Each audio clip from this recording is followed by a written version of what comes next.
The MGM Theater of the Air. Our star this week, Franchot Tone.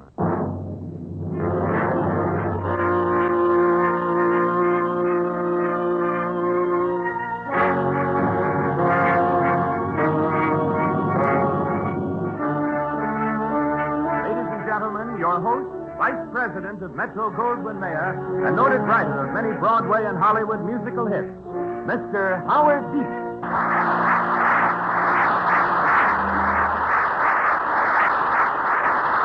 Thank you. We have a broad expanse of drama this week, ranging from the loose little island of Manhattan to the intertwined jungles of South America. The MGM Theater of the Air presents a tale of treachery and adventure, His Brother's Wife. Our star is the popular Franchot Tone, who portrays on our radio stage the role of Dr. Chris Claiborne. Adventure begins in just a moment. His Brother's Wife, starring Franchot Tone on the MGM Theater of the Air.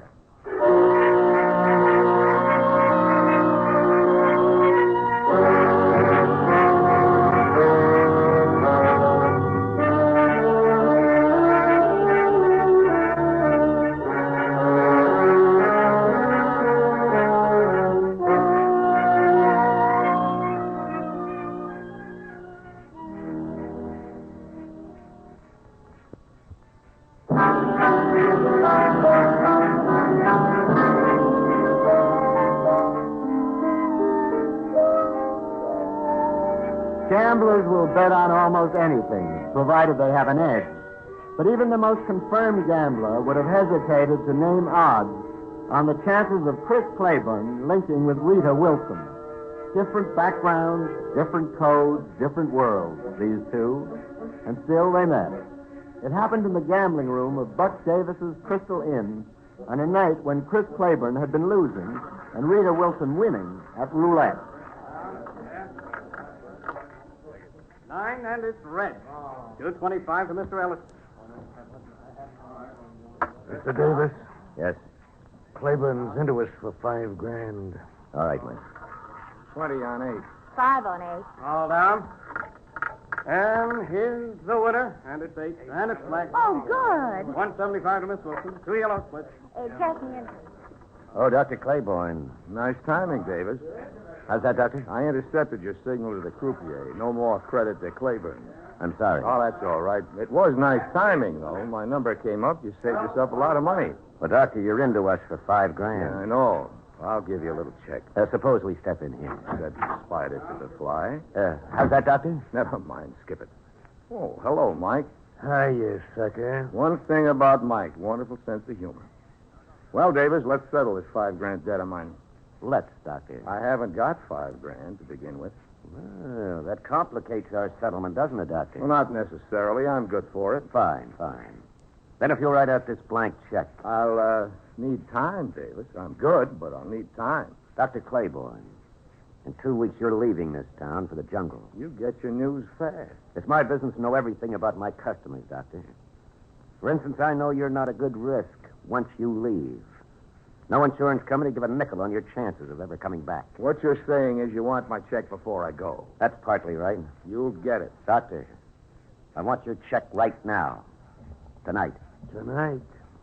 See, sucker? Even if it isn't worth the paper it's written on? I'll worry about that. Well, I don't get it, but okay. You got a pen? Way I look at these things, business is business. Here you are. Thank you, Doctor. Mike, you're a witness to this. Right, Mr. Davis. Wait a minute. He's a witness to what? Why, that I cashed your check for $5,000, Doctor. Cashed it? That's right. Cashed it, sucker. So if anything's wrong with it, Doctor, your address will be the penitentiary for 10 years. Why, you dirty... Easy. A precautionary measure, don't they call it? My own brand of preventive medicine. How long do I get? You sail in 2 weeks, the 14th. You get to the 13th. I treat my customers right. Or I try to. Oh, Dr. Claiborne. Yeah? Oh, hello. I heard Davis call you that. You are Dr. Claiborne. You're one of them. My father's another, and also my brother. I followed your bet on 8 black and selected. Well, good for you. Say, shouldn't that be celebrated? I've got enough left to buy you a drink. One. I came up to buy you one, Doctor. I noticed you didn't select. Hey, I ought to call you Miss Eagle Eye, but I'd rather know your real name. Rita Wilson. That's one bet I've won tonight anyway. What's that? Strictly personal. I bet myself I'd know your name before I left here. Oh. I've been watching you, see, Miss Wilson? Diagnosing, Doctor? Admiring, beautiful. And my name's Chris. My friends call me Chris. If you like, you can be different and call me Chris. Let's get that drink. Wait, I've a better idea. Well, right now, for me, a drink's the best idea there could be. On the other side of those double doors, there's an orchestra. People dance to it. I was wrong. There is a better idea. Drink and dance. And while we're thusly engaged, you can inform me about yourself. Who you are, how you got so beautiful, what time you changed back into a pumpkin. Holy smoke. What's the matter? It's after midnight. Oh, do Doctors Claiborne, father and brother, keep a light burning for you? Well, I've almost missed an appointment. Maybe I have missed it, or maybe they're still there. Look, beautiful, give me your phone number. I'll call you. You'll find me around here, Doctor. I spend my happiest hours in this place. Okay. I'm sorry. It's important. She must be to be forgotten in so many hours. Hey, wait a minute. Sure. You doctors always rush back and forth so jittery. I thought expectant fathers had a corner on that. Beautiful, you're coming with me. I am not. Don't argue. All of a sudden, I couldn't leave you. I don't know why. It's never happened before. Now, look, you... But something went zing, and I'm going to find out what it was. We're going to find out together. Come on.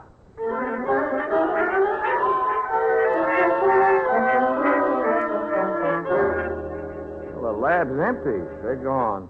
Is this where you work? Surrounded by all these bottles and test tubes? Oh. Oh, he won't hurt you. Just a guinea pig and sick. Sick? Yeah, it's nothing important. This one down here is the baby that ought to be sick and isn't. Oh. Well, that means what? If it's not top secret. Well, he's been injected with what we hoped was spotted fever germs. He's well, so the serum didn't have the germs, so the ticks we thought carried spotted fever don't carry it, so the thing's still as big a mystery as ever, and we start all over again. You keep saying we. Who is it? Who are we? Chris, it's you? Yes, Gus. Here comes the rest of we, the really important half. I heard voices. I was in my office. Oh, you have a young lady. I didn't know. Miss Wilson, Dr. Fahrenheit, one of the great men of medicine. How do you do, Doctor? Well, I would do better if my assistant kept appointments. Chris, we waited for you. I'm sorry, Gus. Sorry. Does the expedition get the financing? Well, I am no salesman, Chris. I don't talk so good, but But? we get the money, yes. Oh, Gussie, you're wonderful. Isn't he wonderful, beautiful? I wouldn't be surprised. That boy. But on second thought, it was a pushover for you. There, you see, 1 minute hot, 1 minute cold. Well, Wilson's outfit has lost 9,000 workers in that jungle from spotted fever. It's good business for them to finance an expedition to find a cure. If I'm not out of line asking, what is all this about spotted fever in the jungle and an expedition? Wait, Chris has not told you. I've been too busy telling her she's something special in my life, Gus. Look at her. You blame me? Is he always like this, Dr. Fahrenheit? He is when he's with you. Come on, we've got places to go and things to do. No, but, Chris, we must talk, you and I. There are matters we must talk about. Another time, Gus. First things first. And right now, Miss Wilson comes ahead of the guinea pigs. And that, beautiful, from a scientist, is a compliment.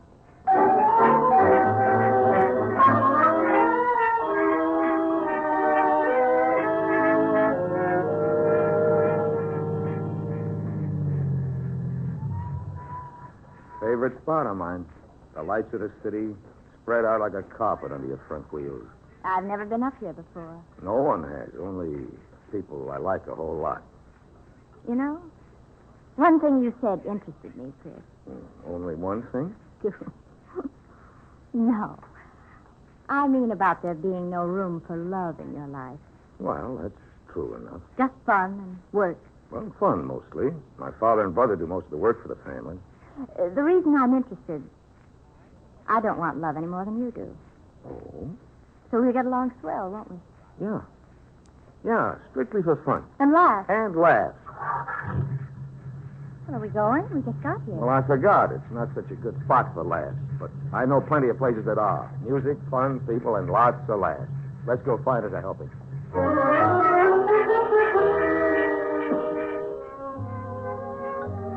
Remember this place, Rita? Oh, yeah. We came here that first night. I know. Same table.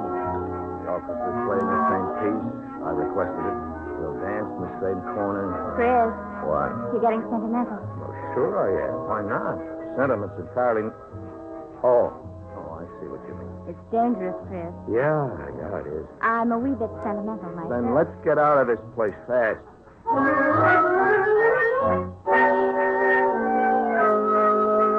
Another cup of coffee for two, miss. We're quiet tonight, beautiful. I was thinking it's just 5 days before you go. No, 100 and, wait a minute, 20 hours. Sounds longer, say it that way. You gonna miss me, Rita?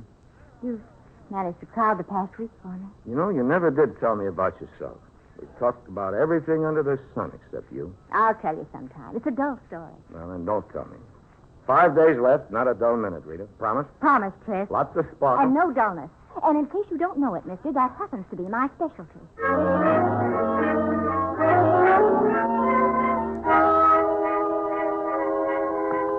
Well, here's a bench.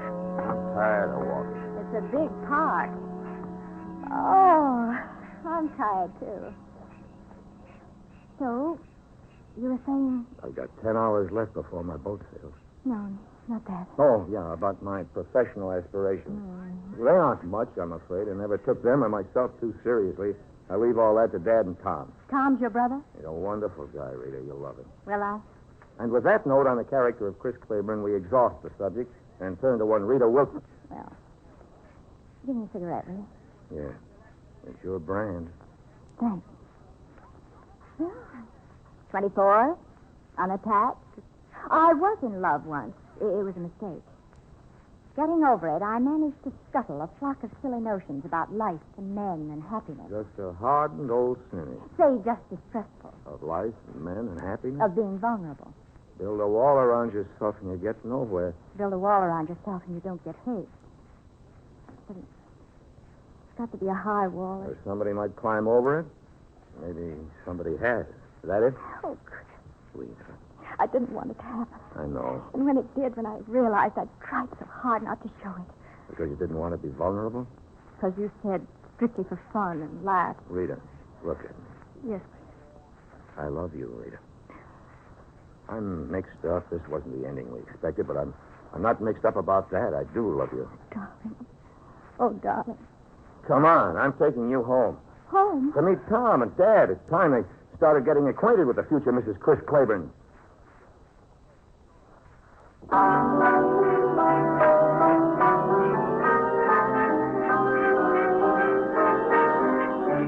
Dad's operating. It's an emergency.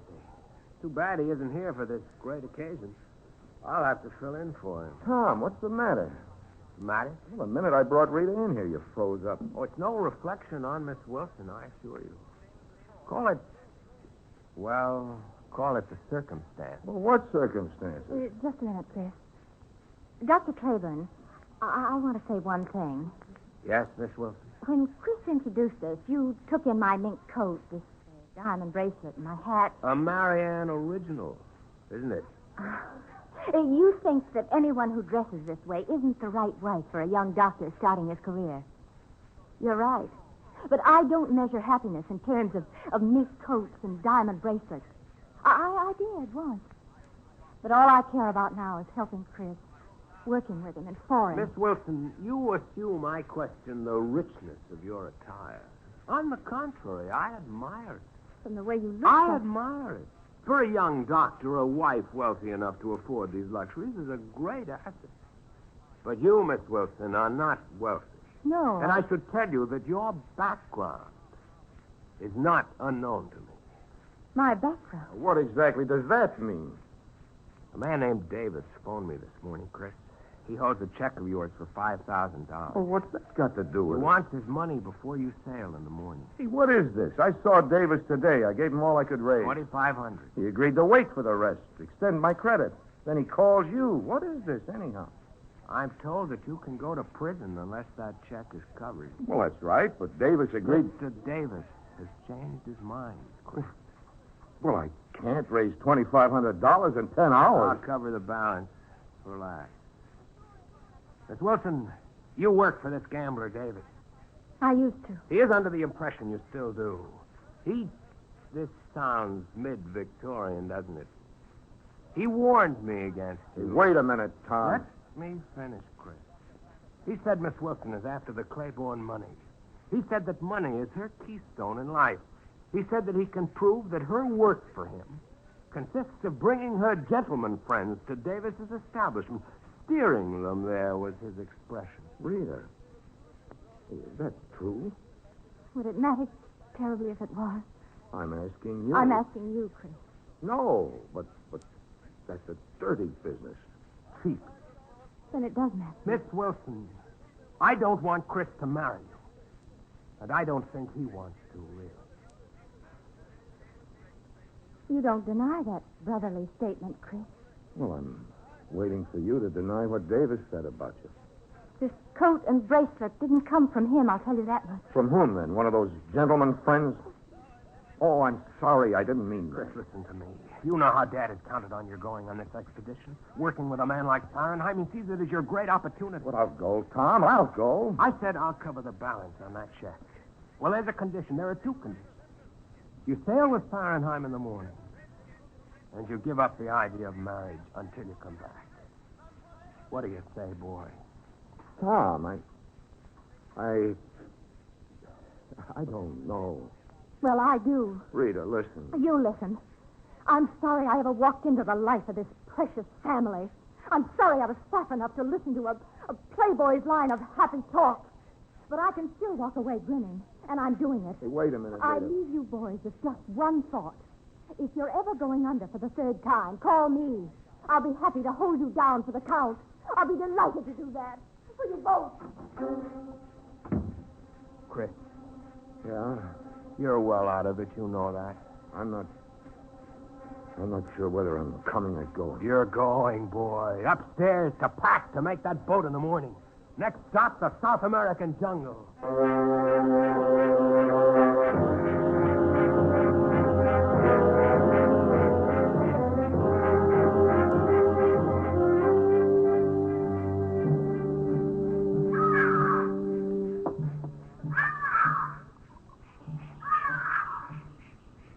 Chris, it's past midnight. Already 6-7 times I have told you a letter came this afternoon. Okay, Gus. Oh, Chris, it is no use anymore fooling with that serum. I thought I was onto something here. By thunder, it won't work. It never works. 3 months in this oven. Days full of crawling bugs and nights full of screaming cheetahs, and we're nowhere.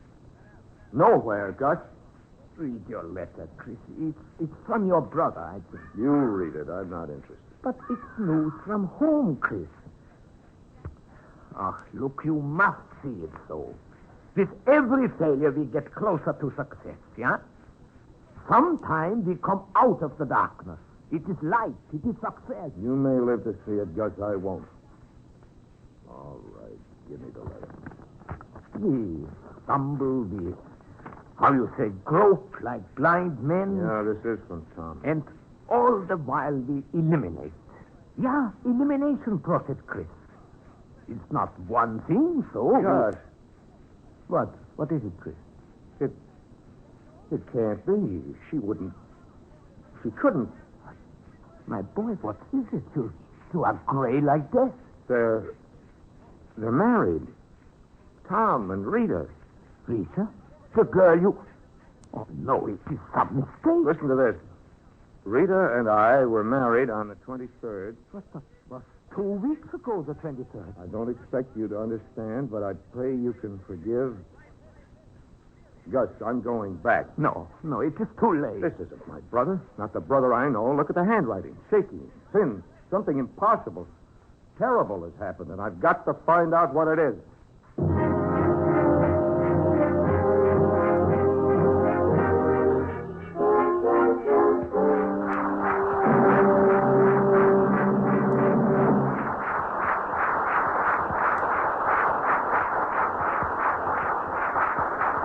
The loyalty of brother for brother is a strong bond, but is it strong enough to survive the intrusion of a woman like Rita Wilson? We'll return in a moment to discover what really happened.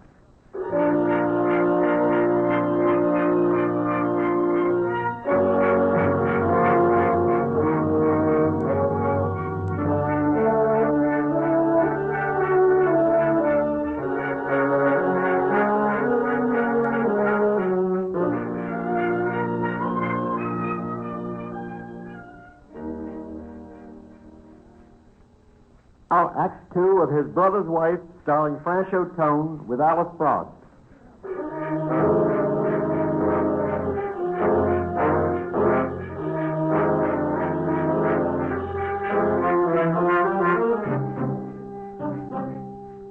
Dr. Chris Claiborne, at work with a research expedition in the jungle, received a letter from his brother Tom with news of Tom's marriage. It should have been good news, excepting that the girl Tom married is Rita Wilson.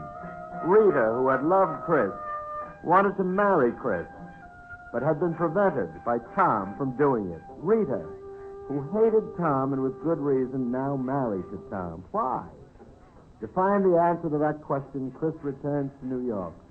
Faces his brother now in the grand office overlooking Park Avenue. And since when do you keep liquor in your desk drawer? A good idea, this Chrissy boy. Here, your glass. No, thanks. My glass, now. And what's Dad think of this? You, the way you are. What's the matter with the way I am? Well, you're drunk, for one thing. Thin as a rail. Close to being a nervous wreck. Nonsense, Chrissy boy. Well, what's Dad say? Dad say? What does Dad say? He said plenty. I haven't seen him lately. Tom, what's that all about? I got your letter. I couldn't believe You it. can believe it, all right. But, Rita. Rita. Why, Tom? Why? Perfectly simple. I love her. You don't. I don't, he says. I don't. Maybe I don't, that's right. Maybe that's why I can't work anymore. I can't eat or sleep or think, and her face doesn't swim before my eyes, taunting me, laughing, beckoning. Tom, cut it out. Sorry, Chrissy boy. Another drink. And what about Mary, Tom? She returned my ring, of course. You and Mary been in love for years. Yeah. She always planned to get married. She built her life around it. She's right for you, Tom, not Rita. But I'm married to Rita, see. I want to know how it happened. Want to know how you do, huh? Well, I want to see her. Guilty conscience. I got to thinking. I decided I'd been rough on her to send you away like I did, so I went to see her. Yeah? She was sweet, forgiving, very sweet, gentle. Yeah? I'd never known anyone like Rita. Chris, something new, out of my line entirely, but wonderful. The world is a different place when you see it through her eyes. I know.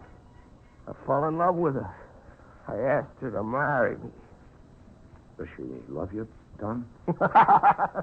Tom, cut it out! I asked her, does she love me? Does she love me? Does she love me? We eloped, Chrissy boy, to Greenwich. We routed out a minute. And coming back in the cab, she started to laugh. What? Laugh. You know what that is? Laughing. Ha, ha, ha. When we hit New York, she got out of the cab. She said, thanks for the ride. And I haven't seen her since. So that's what it is. She won't talk to me. She won't see me. She doesn't answer my letters. Revenge. The sort of revenge a jungle cat would think of. Torture. Hurting. Another drink, Chrissy boy. You say I don't love her. Maybe I don't. Maybe I hate her. But I can't forget her. She's my wife. Don't you forget it. I don't forget it. Goodbye, Tom. You going already? Where you going? Out on business. Ease up on that drink, you hear? Sure. They're liable to spoil your sense of humor. And you're going to need a good sense of humor, Tom. Mighty soon.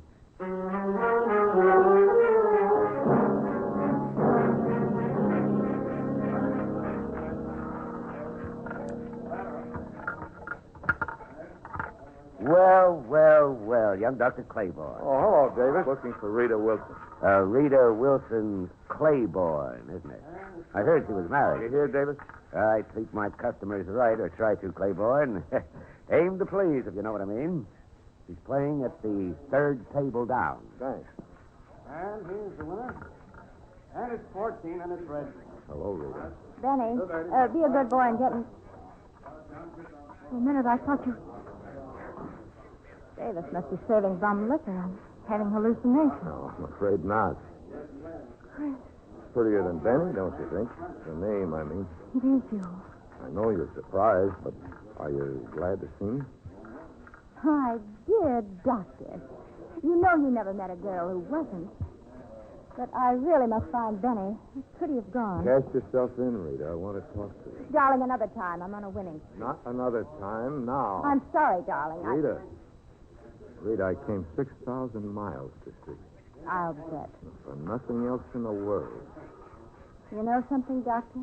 That Playboy line of happy talk didn't get a bit rusty down in that jungle. You're still persuasive. Come on, man. I can get away in an hour, no sooner. I'll pick you up. Wait. That's straight. About coming back to New York to see me. That's straight. Why, Chris?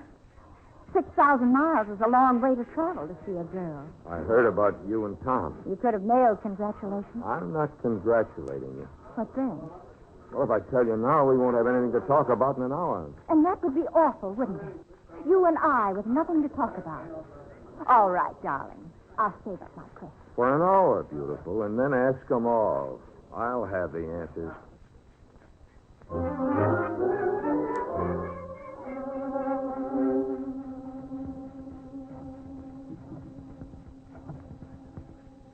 Mary, this is Chris, Mary. I'm up on a quick trip going back right away. Look, I saw Tom this afternoon. Mary, he's going to need you desperately. I haven't time to explain, but what's happened is like a disease for him. He's sick, Mary, and when he starts getting well, it'll be you he'll turn to. Well, I want to know one thing. Will you be there when he does? No, not if he does, when he does. I'm that sure. Will you be there? Thanks, Mary. For Tom and for me, thanks.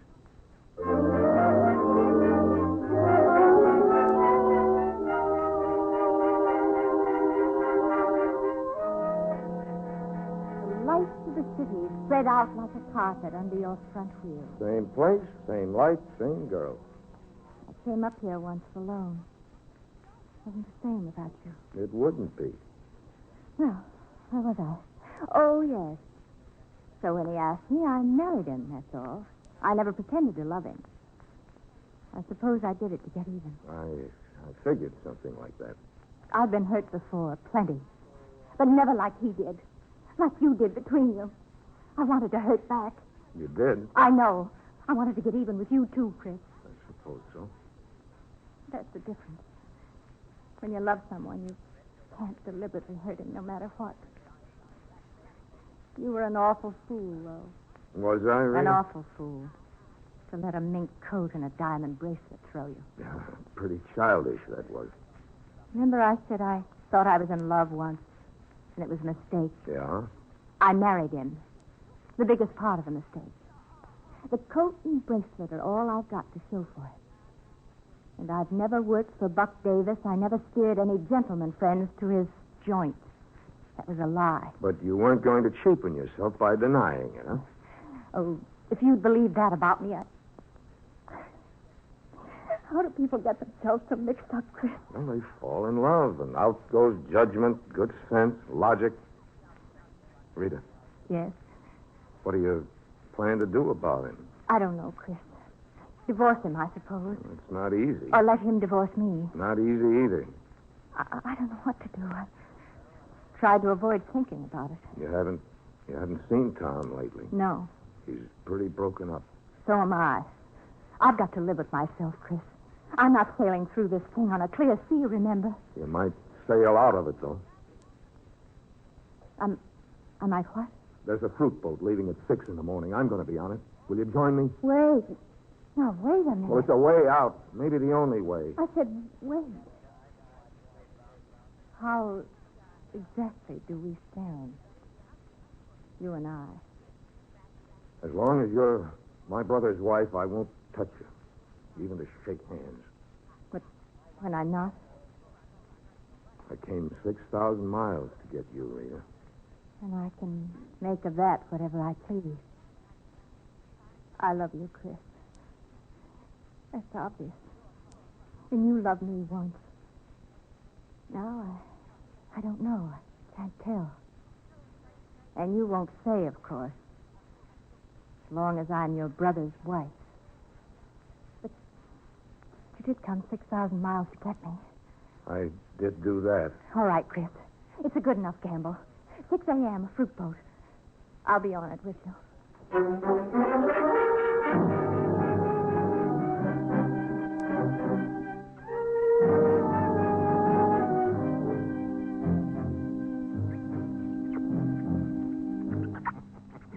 Okay, Oscar. Tip your hat to the nice lady who gives you the toast. He's a wonderful monkey. He likes you too, Miss Rita. And that toast you feed him every morning. Come on. Come on up here, Oscar. See what I have for you. If you like me so much, I do think you might have brought a letter for me, Oscar. 2 months. Every day you look for that letter, but it never comes. I'm sorry, Miss Rita. It's hard to be patient sometimes, Keith, that's all. Are the doctors ready for their lunch yet? Now, I'll tell you one thing, ma'am. I'm only a handyman around this camp. I do what I'm told, same as I'm doing for Dr. Fahrenheim for 22 years. I got no business criticizing. But those two don't take proper care of themselves, Miss Rita. Day and night and day, work, trying to save these natives' lives. They'll kill themselves. what do you think we can do about it, Pete? Well, Stop worrying and feed us when we're hungry. Sometimes Chris gets good ideas. That is one. Lunch has been ready and waiting for almost an hour. Good. Oh, Pete, here. Yeah. There is a thing I want you to do over here. You're getting used to serving meals under canvas, Rita? If you're used to eating them. You're full of surprises, you know. Imagine, Rita, a good cook. Cooking, I don't mind. The tent I can stand, but this native city. Yeah, it looks like something that fell off the back end of a truck, doesn't it? Well, after a while, you forget to notice. I could hear you slamming around the laboratory most of the night. Sit down, drink your coffee. You know, beautiful... Don't call me that. Anyhow, not here. Not when we're at arm's length from each other forever, on God. You're not having much fun, are you? All I know is I'm in the same place you are. I'm unhappy and happy all at the same time. I wish you'd take better care of yourself. I want to take care of something called spotted fever, and I'm getting nowhere doing. Dr. Fahrenheim says you're making progress. I'm just a believer in a process of elimination. I guess I don't have the patience for it. No mail yet, huh? Not today. Not today, not yesterday, or last week, or last month. Why don't we hear something? How long is he going to wait? Will you eat the food while it's hot? I've had a crazy notion the last few days, Rita. What if Tom hates me so much for taking you away he won't bother with a divorce? Don't say He that. does hate me, you know. He must. He was crazy in love with you. He'll go through with it, Chris. We don't know He that. will. He's got to. We must keep thinking that, knowing that he will go through with it.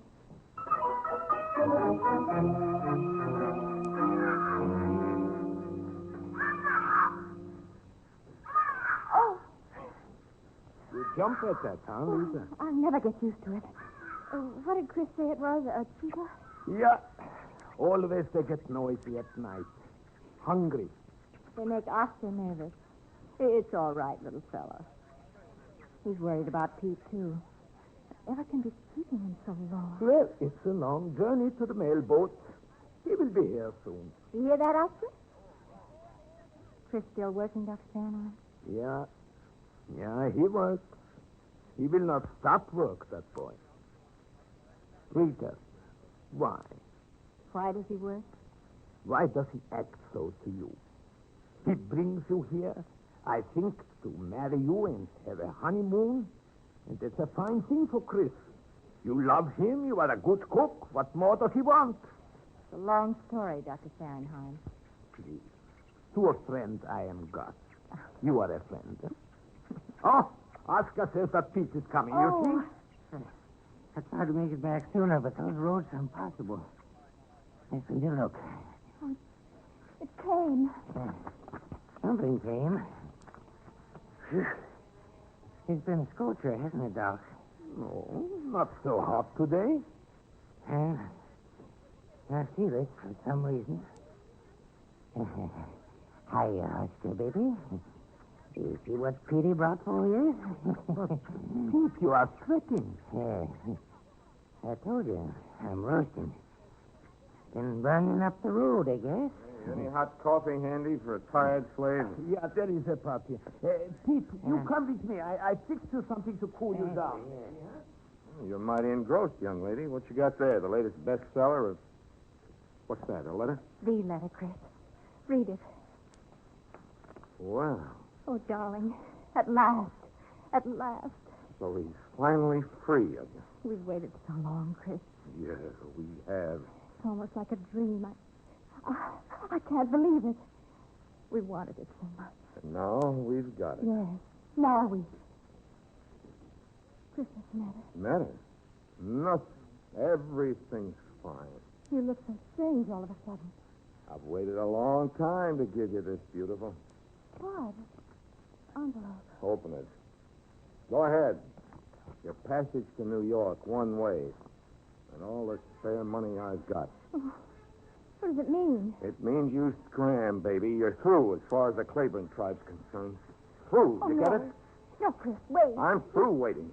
You're the only girl in the world I ever wanted to even the score with, and I'm doing it. Our account's balanced, paid in full. And you're clearing out of here and out of my life right now.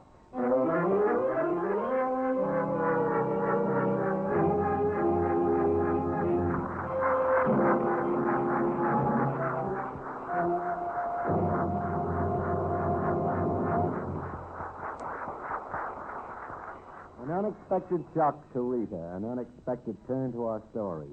Presently, we'll see where it leads us.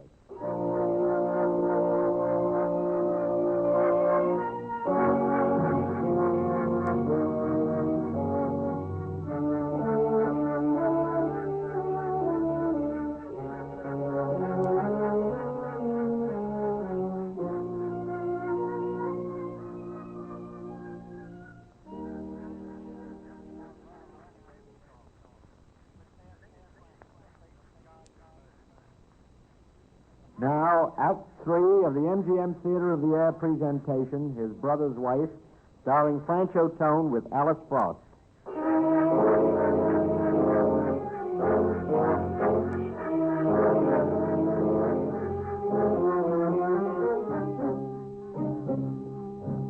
Chris Claiborne's position was delicate.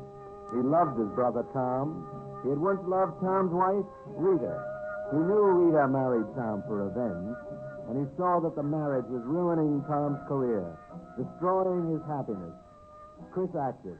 He took Rita away with him, southward to the jungle camp, where Chris and Dr. Fahrenheim are searching for a cure for spotted fever. There he waited for word of Tom's divorce action to reach him. When it finally came, Rita's reaction is joy and relief. Oh, darling. At last. I can't believe it. It's like a dream. We've wanted it so much. But Chris's reaction is something quite different, quite startling. Here's your passage to New York, one way. You're clearing out of here and out of my life right now. Now it is that evening. Rita's boat will not sail for 2 days. In one of the crude tents of the jungle camp, a man lies stricken with the dreaded fever. Pete, the handyman, sinking so rapidly it is a blow to the 2 doctors standing helplessly beside his cot. Pulse rapid, ready. Hemorrhages in the skin. Ecchymosis is present. Petey, try to tell us. Did you drink water not boiled? No. No water. Ticks again. Always it is ticks, but what kind? Typhus is spread by lice, malaria by mosquitoes, sleeping sickness by the tsetse fly, spotted fever by what? In the name of heaven, by what? Chris, it's awfully late. You and Gus have got to get some rest. I thought I told you I to... can't go till there's a boat to go on. And that's the day after tomorrow. Here, Pete, my boy, drink. So. Yeah, good. I can help while I'm waiting. I'll nurse Pete. At least I'll sit with him while you two sleep. We'll manage without you. Chris, Pete was my friend, too. Stop saying was. He's not dead yet, no. Do not shout, Chris. Rita, you want to help. May I, Gus, please? She's no nurse. She won't know what to do. There is nothing to do, Chris, and you know it. Let us say, you come with me. I'll call you if there's any change at all. Petey. Of all people, Petey. Gus, we just can't stand by and let him die. God has not shown us how to prevent it. We have not shown ourselves. This is not easy for me either, Chris. But he was all right this morning. This afternoon, when he left for the mail, we were kidding together. He sat with me, had his glass of goat's milk while I had my coffee, the same as any other day. And tonight... Yeah, I know, Chris. 22 years Pete has worked with me. Wait a minute, Gus. Yeah? What now? Goat's milk. Well, if you like some, we will get some. No, Gus. I got an idea. One shot in a million, and in the dark at that. What is it, Chris? Wait, I know. Yeah, we've been getting ticks off plants and trees and vines and out of water, but there are ticks that feed on animals' blood. And if the animal is infected... Those ticks could be the carriers of spotted fever. It's possible, Gus. Come on, let's see if it's a fact.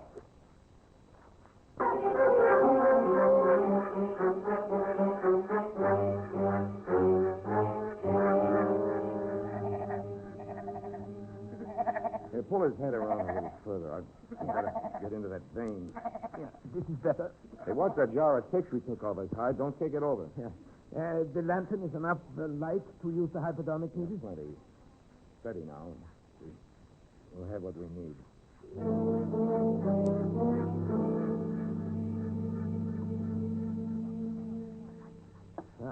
So, the guinea pig is caged with the metal cap. In the cap is a tick. How do you accomplish the serum, Chris? Slow, Gus. Keep your eye on that pig. Yeah. Lisa has not called us. That means so far so good for Pete. That means so far no better, I'm afraid. Oh, Himmel, how fast he sinks. I am watching, and suddenly... Chris! I'm almost finished. The pig he has killed over. They play possum sometimes, you sure? A foolish question. The pig is sick with the spotted fever. And we've isolated the tick, Gus. But the goat wasn't sick, so he must have developed an immunity. And his blood is the source of our serum. You have it ready? Gus. Now, inject. And sit tight. See what happens.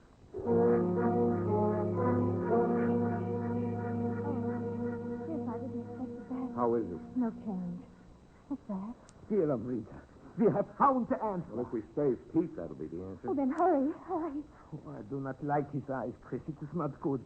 More blankets, please, Rita. I'm ready here. Swing that lantern over this way. So. Good. There. Done. Now we wait and pray.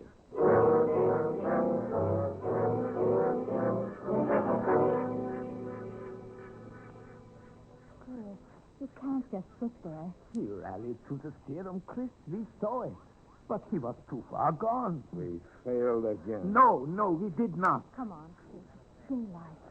So we bury Pete on the hillside, and tomorrow we find a new human guinea pig. We did not fail. Pete did not die for nothing. You have found something. The serum will work. Yeah, on guinea pigs. But on men, maybe if I hadn't given it to Pete, he'd still be alive. Chris, stop torturing yourself. He might still be alive. It will work if it is given time. I know it. You must not give up, Chris. You are on the right track. You have the answer in your hand. Chris. Who's that? Dr. Capolo. You remember Chris is the native official. Health director of the province. Such title. What's he want?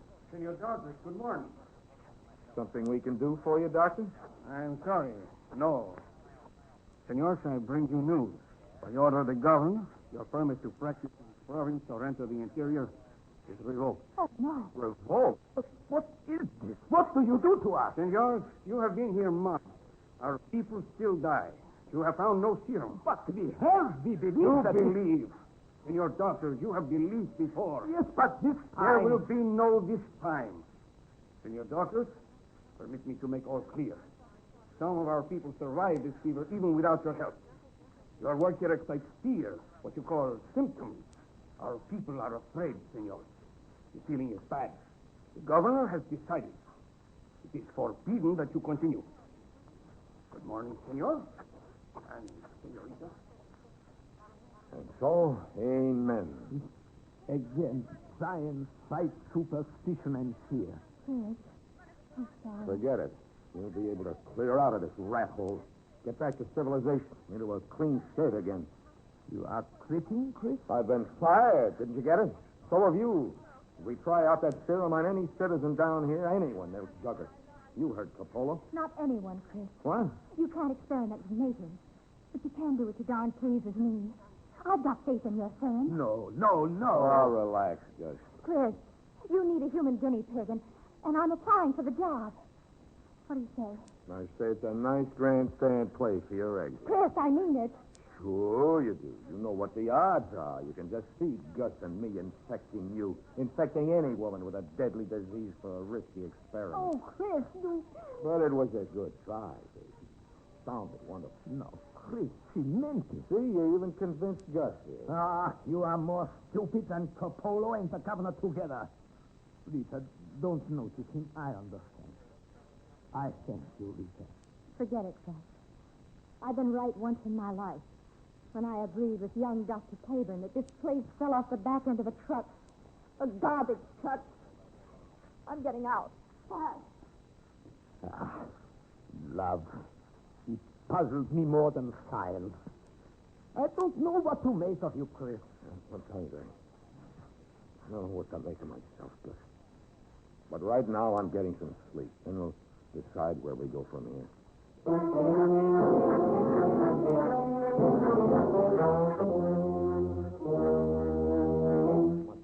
Come make the pop-up, baby. 8 it is. Let's settle this, Gus. No, it is not right. Will you stop crabbing? It's my party. No, but you are young, Chris. I am old. It is not I'm fair. beginning to think you haven't any faith in my serum. I'll get everything set. Cut store. The Currys, Morton.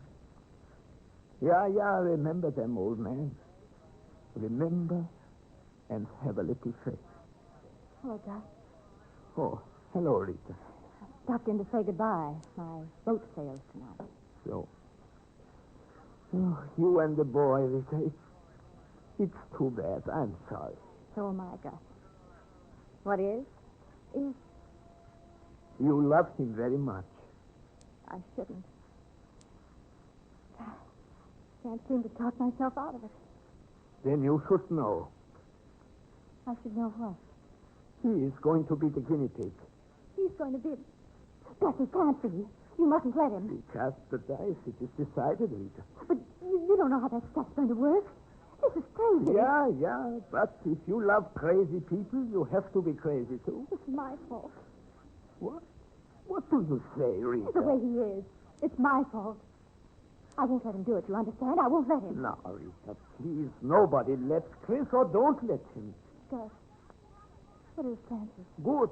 I think good. How are you going to do it? Well, it is very simple. This needle is full of germs, see? We inject, we infect him, and then with the serum, please God, we save him. Death in one hand, uncertainty in the other. Is that it? And I think it will be all right, Rita. But I am glad you have come. Maybe you can change his mind. If not, then he will be very sick and you must stay. Oh, yes. I will leave you, Rita. He'll try to kick me out, but you won't let him, will you, Gus? We will talk to him now. He's in the compound. Yes, I'll wait for you here. Yeah, You call him, will you? Yes, it's good. Chris, someone is here. Yeah, we will talk to him. Maybe he will listen. He's coming, Rita. He will not send you back now. No, I don't think he can. No. No. Look, you tell him what that I have said, what he plans to do, and you are worried. He will laugh at that, but do not listen to him. Well. Oh, you do turn up, don't you? I thought your boat was loading. I just dropped by to say a fast so long. I told her what we do, Chris. She's worried about you. I'll bet. What are you shivering for? Jitters, I guess. Gus, did you get me something to quiet me down, please? Yeah. You must not be tired before you start out. I will get you something. I'd suggest you lie down and rest, but there's only one bunk room here. And welcome's rubbed off the mat anyhow. Himmel! What's the matter? Rita, did you touch this hypodermic? What did you do with it, Rita? What hypodermic? Did you get something to quiet me down, like you said, Gus? You did it. Well, you love crazy people, Gus. It's said yourself. Oh, Rita, you destroy yourself, my child. It's not right. Wait a minute. You don't mean... You are so young with life, my child. Right now, I feel like 1,000 years old. Rita, It was an accident. you deliberately injected those germs into your veins. It's an accident. Sister. Gus, you fool. Why did you let her do it? Chris. Rita, I got it. Oh, darling. Darling, how could you? Here. Put her on the bunk. I will get the blankets. I'll come through all right, Chris. I'll be fine. You just keep your arms around me. All right. Put her down gently now, gently. You have the serum? Yeah. All right. Use it quickly. Stay close. My darling. Chris. Chris, why do you wait? Suppose it was the serum that killed Pete. That chance he must take. Look at her. Without the serum, she might recover. We don't know. Give it to her, I say. Gus, I can't. You are a coward. You hear me, coward? Wait. Wait, no. Give me that hypodermic. Wait. I'm all right. Rita, for every arrogant second of my life, forgive me. Swab her on, Gus. I'm ready.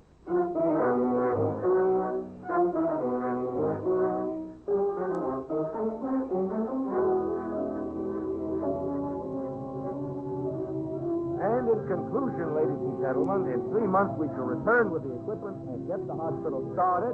Here. I am completely unworthy of this great honor you do me. If there is credit due, and undoubtedly there is, it belongs entirely to my wife. Yeah, it is so. Boy, hand the microphone to Mrs. Claiborne. It was a tough fight, Mom, but I won. Mrs. Claiborne really doesn't feel she deserves the beautiful silver tea set. All she asks is a monument placed side by that of Florence Nightingale. With the simple inscription, to the girl who knocked the spots off spotted fever. You know, you two in 1 hour, you will be making just such a speech to the Institute dinner. Oh, he'll be much better before a bigger audience, Gus. It is a great occasion for us all, Rita. Gus, you haven't said how you like it up here. What? Our personal, private, favorite spot. With the lights of the city spread out like a carpet under your front wheels. Yeah, it is beautiful. I did not know of this place. No one does. Only those we like a whole lot. Chris, you know what I think? What, darling? You were wrong about this not being a good place for laughter. Remember when you said that? Mrs. Claiborne, I am never wrong. I have never been wrong. You know that. But I feel much like laughter, darling. Much like smiles. Much like being happy. Gus, is that a proper attitude from a bride of 3 days? Yeah, it is fine. Well, then I was wrong. Go ahead with your laughter, darling.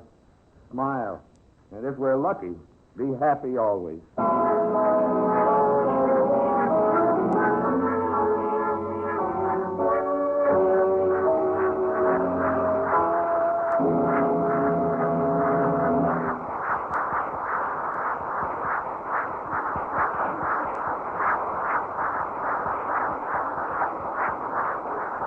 Franchot Tone will be back in just a moment.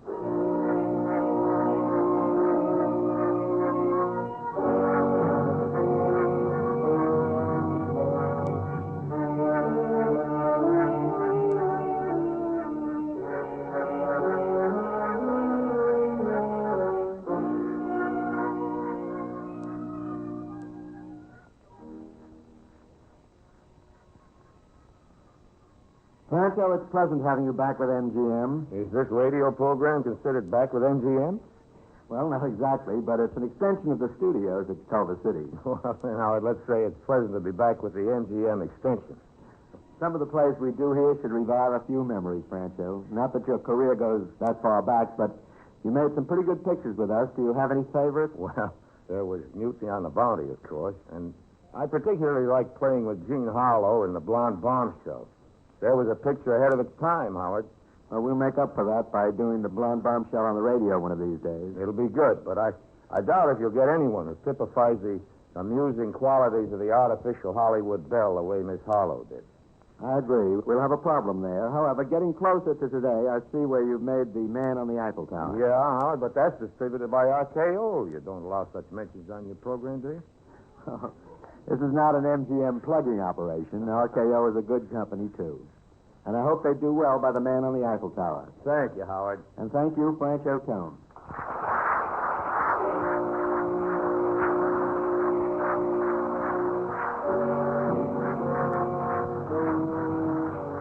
You have been listening to His Brother's Wife, starring Franchot Tone, adapted for radio by William Kendall Clark. Original music composed and conducted by Joel Herron. The program was directed by Mark B. Loeb and produced by Raymond Katz. The supporting cast included Alice Frost, Everett Sloane, and Mason Adams. Ed Stokes speaking.